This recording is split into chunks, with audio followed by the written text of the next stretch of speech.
if you write the truth of what you see in front of you in Israel and the West Bank, you will be savagely targeted. As part of the book, I interviewed the New York Times, The Economist, Reuters, AFP, and I found a common trait. Reuters even has their own special words that we're allowed to use that won't upset the Israelis. And I went there with the view that I'd been in Washington and New York, I would report it as I saw it.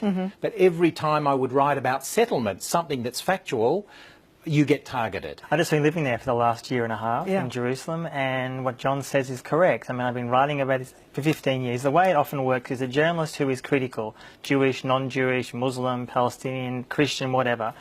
If you write critical of the settlements, if you write critical of the occupation, if you write critical of the Israeli government, if you're critical of the way the Israel lobby in Australia, in my view, perniciously and dishonestly pressures media organisations from the ABC and others, and governments, you will be targeted, privately or publicly. Do you face the same from the Palestinian lobby? I'm sure there are plenty of journalists who have been caught up in complaint mechanisms. There's a lobby mechanisms. that exists. It is small but growing. It has influence, but it's relatively insignificant. That's more just the nature, I think, how political power works in this country. But I think one of the things that you find, anyone who spends time in Israel or the West Bank or Gaza, which, as John said, is now occupation for 50 years, and it's now, in my view, permanent.